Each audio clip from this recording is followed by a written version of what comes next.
My name is Brian Yenny. This is my co-founder, Earl Cole. But we're going to highlight our team here as well. We got a few of our top engineers in the lab. We're going to give you a little walk around, show you what's going on. We're going to assume everyone's somewhat familiar with us, but if you're not, or you're watching this video later, just discovering us, definitely check out smarttire.com. If you're coming from WeFunder, of course, campaign page is up there. We do also have some other cool videos on YouTube. If you search out Smart Tire on YouTube, there's a great piece by Veritasium and some others. Without further ado, so I'm going to switch video modes here in a second so I can walk you around the lab, and we're going to have your tour guide here, Earl, and going to meet some more of the crew. So give us just 1 second here and we'll give us a little time here. Switch over. And we'll be right back with you. All right. The Smart Innovation Lab here in Akron, Ohio. So we've had this lab for about 3.5 years. It's 5,000 square feet. It's just down the road from one of our competitors, actually. So people might already know. But we've been slowly putting things together, different type of machinery, customized for us, different tools, adding to our team. We got minor decorations, but keep in mind, we're here to work, not to just have fun, although it is fun to do this. First, we'll walk over here to this station. Oh, by the way, we do have an upstairs. I remember when we were first in our startup mode, we were talking about, oh, let's put a pool table and a ping pong table in there, but we're too busy working trying to build stuff. So any day now. Yeah, we never got any of those kind of startup luxuries. It's a lot of tools and materials and doing a lot of engineering work here. Right here, we have our senior mechanical engineer, Charles. Hi there. Who is from Philly, but lives in Boston. Yep. So this is Dr. Charles Weinberg, who got his PhD in mechanical engineering and has a specialty in shape memory alloys. And he'll tell you a little bit about the material that we are actually using. Yeah, pretty much the magic that lets us do our airless tires is the metal that we put inside of it. So this is shape memory alloys, also known as nitinol. It's a super elastic material, so it can recover huge amounts of strain and bounce back with high energy return. So this is what allows our tires to feel pneumatic, take in a bunch of deformation, but still return that energy and feel bouncy and springy. This metal is actually normally used in medical devices. So here's like a heart stent. We're one of the first companies to try and commercialize this on a mass market scale. So lots of learning curves to navigating the medical device industry, but for a much bigger scale. A really cool demonstration I like to show is the difference between this metal and traditional metals. So this here is steel, just normal music wire steel. If I bend it, it stays deformed. And that's what most metals do. They're not flexible enough to recover huge amounts of strain. This metal can undergo almost 100 times more than traditional metals. So now this is nitinol. This is super elastic. If I bend it, it comes right back to shape. And so this is what is in our tires. We have different geometries that we work through, long coils that we wrap into our tires, embed in our custom polymers. But this is what allows our tires to feel springy and air-like, but without any air. Yeah, back to Earl. Speaking of shape there, let's talk about this oven here. You want to tell them about what this actually is, Charles? So this is one of our thermostat ovens for the shape setting of nitinol. Yeah. You see how big this thing is. We buy our nitinol in just straight form off a reel, and we do our own custom geometries in-house. And so to get complex geometries like this or like this, we have to do our own annealing. So we constrain the metal in the exact shape that we want, and then we pop it into a furnace. This is a tube furnace, so it passes through the tube furnace and out. It comes in the exact geometry we want, ready to build into a tire.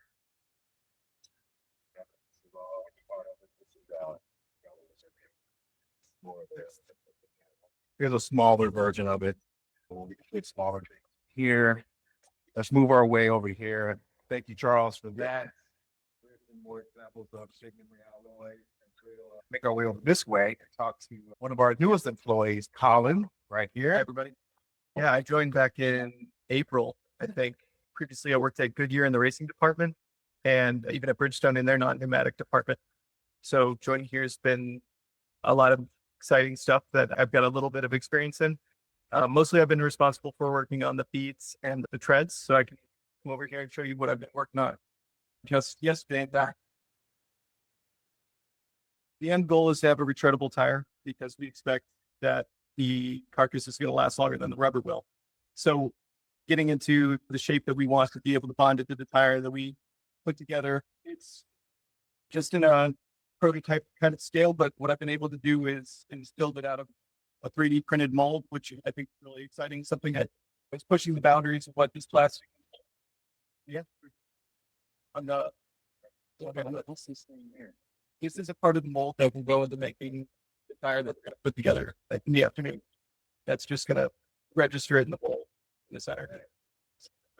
And you see our poster here. This is from when we were at Goodwood in England. So this is one of the displays that we had for that particular event. Familiar with Goodwood, it's like all the top brands, all the automotive brands in the world are there, showcasing their latest technology. Ours, Formula One is there as well.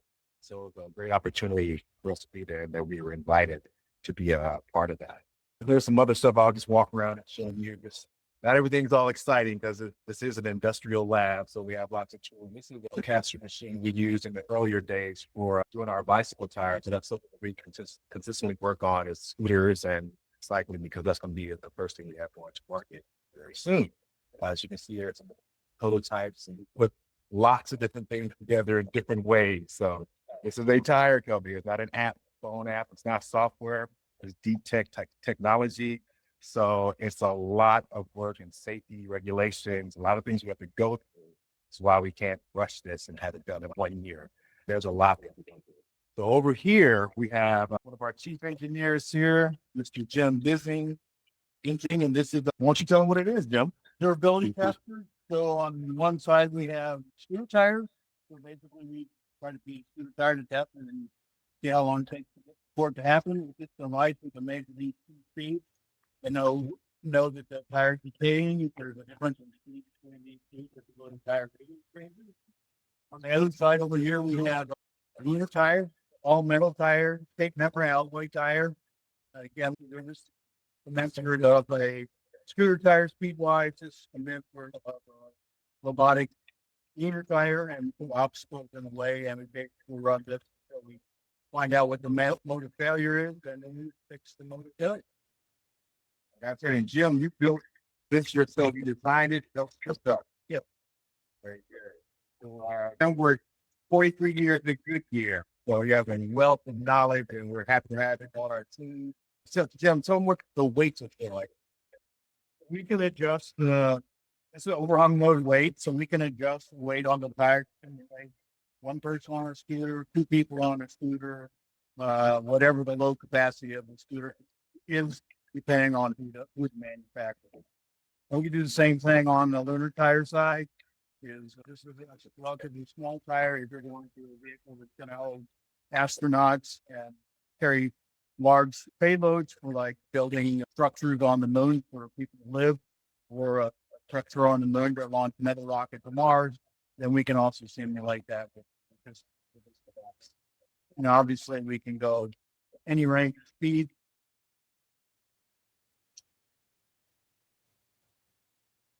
So there you're talking about 25-mile-an-hour scooter. And we have to do this hundreds of thousands of cycles for this. So it takes a while to get all the testing and the data for this. But it's very important for us to do this safely. Like you said, it's the tire. It has to be done safely in the right way. So we do have current revenue from a lot of our aerospace work, but that's why that lunar tire is important. You see some of the samples of the things, the work that we have done here on the wall. So we stay busy. At Talladega. Yeah, yep. Talladega. So when NASA calls, obviously we have to put them in front of a lot of the other things that we're developing. So we have to continue that revenue stream coming in. A lot of our aerospace work. Here's some of our different prototypes we go through for our scooter tires. We went through many iterations. I know it's hard to tell what it does, but trust me, there's a lot of valuable information in this, a lot of different designs we'll try. We'll move over here, workspaces over here. Some people might have seen this some of the racing stuff we put together, some of our prototypes. Over here, This was one of our lunar tire designs. The Jim put together. This is a pretty old prototype to give people an idea of like how it works. So we have a full patent on this. And I wish I could tell you what teams we're part of with some of our aerospace and Artemis program work, but a lot of things we cannot show you or even tell you on here. What else? Yeah. Oh, this is some of our smaller rover work that we do. So we do have different diameters for this. Different materials from titanium to aluminum to the shape memory alloy, which is nickel and titanium. What else do we have here? Restroom. We have all this here. I'll show you some of our stuff back here. And we have 5,000 square feet. So we are been slowly filling this whole thing up. Here, front door. Here's some of where we do some of our polymer pours. So you can just see some of the work that we do. Jim, you want to talk about Sure, the sure. different chemicals we use? So we Who needs a kitchen? mix our different polymers together.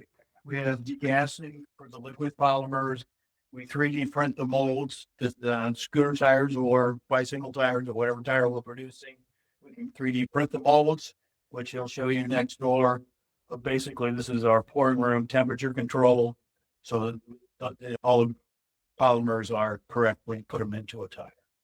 Yeah, so this is how we'll have the green tires, blue, yellow. We can come up with all these different colors for our polyurethane we use for our tires. That's why you get all these cool things. So this was a fancy kitchen that we had, but the more work we do, the more we prioritize things. Like now we're just reduced us to a little sink, but we did have other things in here, coffee and all that, but the work is more important than all these little amenities like that. I'll take you over here to the next room. And remember, this is all our administrative part, but the work starts to overflow. These are some of our 3D printing machines that we use. They're always in work. It's how we develop a lot of our prototyping, 3D printing, and then we have some other trade secrets we cannot reveal because this is public, but always hard at work. We always use them state of art, things we can do right now. What else can I show you? That might be telling some of you.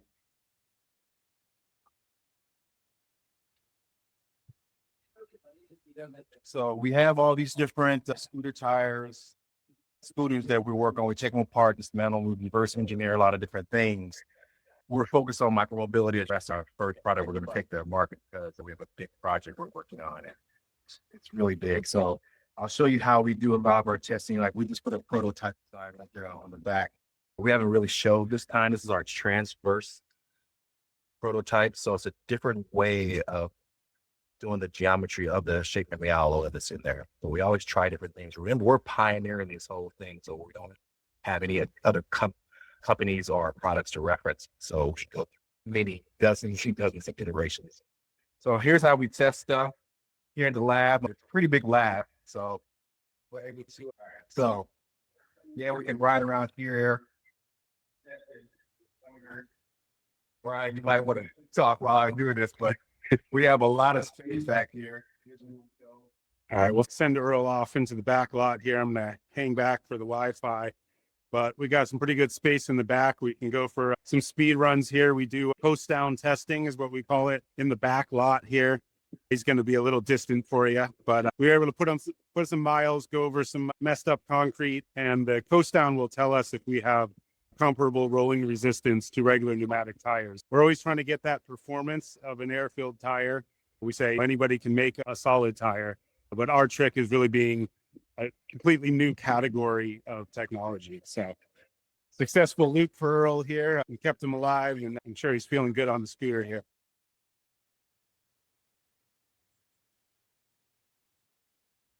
All right, how was the ride? Ride was good. The tire holds up. Looking good, feels good. It feels like a normal pneumatic tire with air in it, but there's no air, so no chance of a flat, no blowouts. It's very lightweight. So we actually are. Yeah, that's it. We can show you for right now. We will take some time to answer some of the questions that were sent to us ahead of time. So give us a chance to actually get over to our computer and start answering some questions. Oh, you want to show something? Oh, you want to talk about that? No, I feel like you got this. Yeah, so this is one of the prototypes that you saw in the promotional picture for this. It's an orange airless tire, so it's nothing in the inside, no pressurized air. We have that, you see that to make oil going through. So it fills and rides like a pneumatic. It'll be in different colors. That is coming out I know it's been taking a while, but like I said, it's a lot of iterations. We have to do a lot of work, a lot of regulations to get by, but we are almost there. We cannot wait. Trust me, it's be out of the market. Let's go answer a few questions here. All right. I think we made it back. So a few of you were nice enough to send us some questions in advance here. A couple of themes. I think everyone is always curious about the competitive aspects of this. Some questions about what is Goodyear or Michelin or these other tire companies doing in this space. And so I think what we try to emphasize is really that we have a different category of tire. Pretty much any of our competition, whether it be big or small, other companies are making solid tires. It's really a different technology, although they're both technically airless. What we do with shape memory alloys, there really is no other parallel in the industry. So a big focus for us has been being the purveyors of that new category, securing some of the patents in that space to make sure we have room to operate within that. And the bottom line is creating something that feels like you're riding on air. There truly is nothing else on the market today that does that. I think anyone who's been on a foam tire or a solid tire knows that they belong on skid steers and skateboards and things like that, and not on your bike. I think everyone's also always curious about our go-to-market strategy and where we go from here. Up to this point, we've been primarily an R&D company. As Earl mentioned, we do have revenue in the space industry. If you sense our frustration not being able to say more, we pretty much operate under NDA on everything we do, but it has provided the runway for some of our other commercialization opportunities, and it will continue to grow our business through the space industry and NASA contracts. But as far as the coming years, we're very focused on scooters and bikes. We see this as a great consumer product. It's also a great B2B play. If you're familiar with ride shares like urban smart cities, scooters, shared bicycles, there's a lot of opportunity there. But what we're really looking forward to is taking this essentially space tech and making it an everyday product. Yeah, thank you for framing that way. Yeah, so there are definitely going to be competitors for sure, but no one can do what we're doing. If you saw my last post, I mentioned the patent that was just granted on how we're the only ones that can use shape memory alloys for a tire. So that is a huge win for the company to be able to focus on this the right way and not worry about anybody stealing our idea or trying to go make this on their own. We're very focused on that. We have other patents that are pending and filing. So we're really putting together this whole intellectual property moat because we know once we go to market, there's going to be a lot of people buzzing around. But we look forward to it. We definitely want to deliver to everyone that has been a part of this journey with us. We know it's not been a quick journey, but again, this is a tire company. There's been no innovation in the last 100 years. We're preparing this company for the next 100 years. We're at the airless tire market, which has never been something commercial available.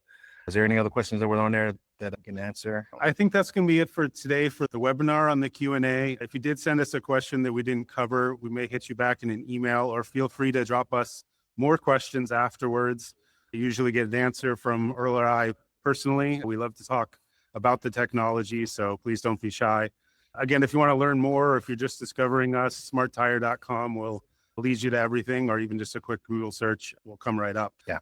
I think we will cut it here for today, but definitely reach out to us, and we plan to have some more updates specifically on WeFunder and probably another webinar in the future. Yeah.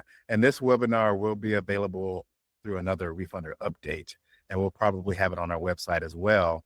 For those of you who saw one of the previous updates, either on LinkedIn or something, I'll be on a panel tomorrow with NASA and a few other companies at the Ohio Aerospace Symposium. I'll be on that panel tomorrow talking about what we're doing, what we're working on, and some AI missions where I will be revealing that we're doing as well. So check that out, look it up when you get a chance, and hopefully we'll see you there. And thank you for tuning in today. Hopefully got a little sneak peek at what we're doing and the amazing work that's going on. And we look forward, just like everybody else, for us going to market very soon. All right. Thank you so much. Thank you, everyone. Okay, take care.